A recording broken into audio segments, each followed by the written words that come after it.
Hey guys, welcome to my channel. I'm Monica and today I'm going to show you how to cast on some stitches so that you can begin knitting and get one step closer to creating some unique pieces for yourself or as a gift. Don't forget to hit like and subscribe and let's get started. First, let's take a look at what we'll be needing. Here I have my 2 needles. The size you take really depends on the project you decide to work on. For this video, I'll be using US size 8 needles, also known as 5mm. I personally prefer bamboo needles. I find my projects go a lot smoother with these, but needles can also be metal or plastic, and it all depends on your personal preference.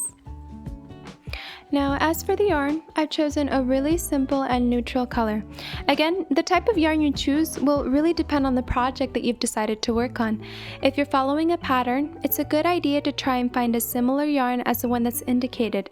And if you're just creating pieces all by yourself, don't hesitate to look at the specifications for each yarn type and what projects they're best suited for. This will always help you to know how much yarn you'll need to buy and how to take care of it. It's always sad when you're almost finished with your project, only to realize you've run out of yarn. And yes, I speak from personal experience, but let's not worry about that for now and look at how to create a simple slip knot that will also count as our first stitch. We'll begin by measuring how much yarn we'll need to cast on. I've learned to eyeball it, and with practice you'll learn to do the same. For this tutorial we'll be making 10 stitches, so I'll use about this much yarn and I'll add just a little bit more to be sure. An important detail to keep in mind is that the short end of your yarn should always be on your left, and the long end attached to your yarn ball should always stay on your right. This will help avoid confusion as you learn to cast on. Now, on your left hand, take 2 fingers and point them inwards like I'm doing here. Take your yarn from the point you've measured to and wrap it around those 2 fingers once, all the way around, and wrap it around again one more time to form an X. Just like that. Alright, beautiful. Now you'll take the top right of your X and slowly, very slowly, you're going to slip it off your finger until the rest slips off as well.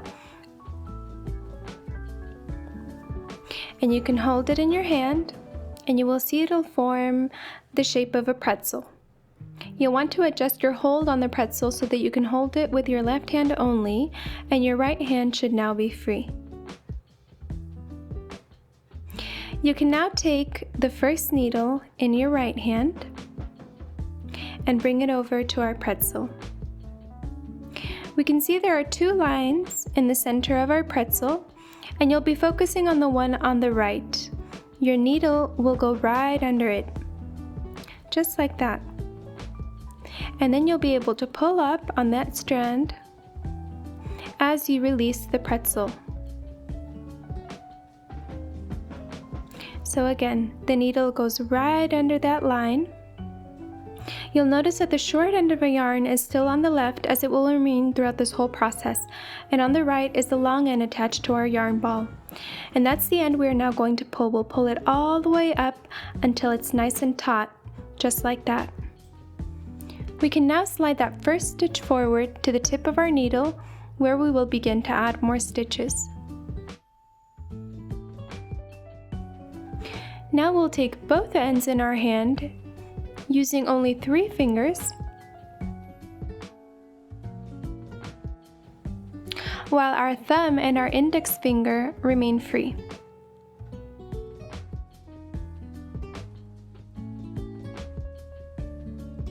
Of course, leaving enough space in between the needle and our hand to open it like this.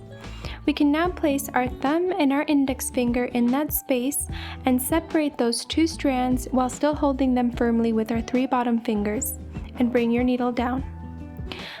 Let's go over that one more time, and I really encourage you to practice this over and over again until it becomes comfortable. It will take time, but it's important to get this down before moving on to the next step.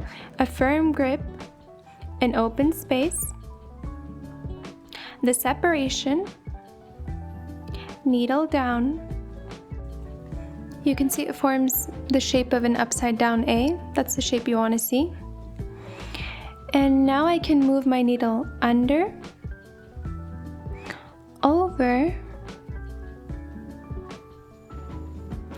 and through that shape. And every time I finish going through, I pull the strands apart, mainly with my thumb, to get each new stitch nice and taut. Let's see that again from the beginning. So we hold it with our 3 fingers. We create that space, separate the strands, go under, over, and through.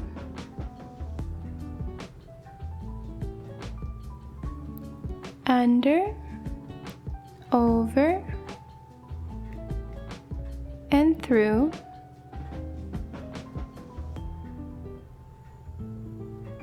Making sure each new stitch is nice and taut. And you do that as many times as you need until you have the correct amount of stitches. So here we're doing 10.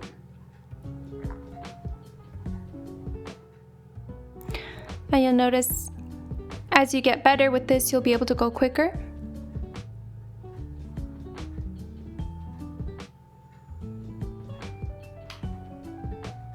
Under, over, and through.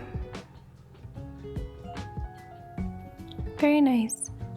So now I'm going to count my stitches. 1, 2, 3, 4, 5, 6, 7, 8, 9, 10, and 11. Here I have 11, that's one more than I wanted, so what do? Well, I simply slide my stitches close to the tip until I can easily slip that extra stitch off and pull both strands taut again. Now it's as if it was never there, and I can recount. 1, 2, 3, 4, 5, 6, 7, 8, 9, 10. Never be afraid to recount. That's always the best thing to do. Better safe than sorry. Alright, so now I have my 10 stitches. And you always want to make sure that they look nice and taut before you move on. As you can see, I have some yarn here on the left, and that's perfect. Remember in the beginning when I measured out how much yarn I would be needing? Now I can see that I did measure correctly. Sometimes you can start projects that require you to fill almost the entire needle with stitches.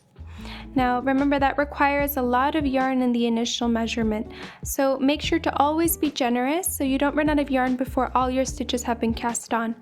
It's always better to have a little extra than not enough. And there you go! Congratulations, you've successfully cast on your first stitches. In my next video I'll be showing you how to do a knit stitch, so make sure to check it out. Thanks for watching!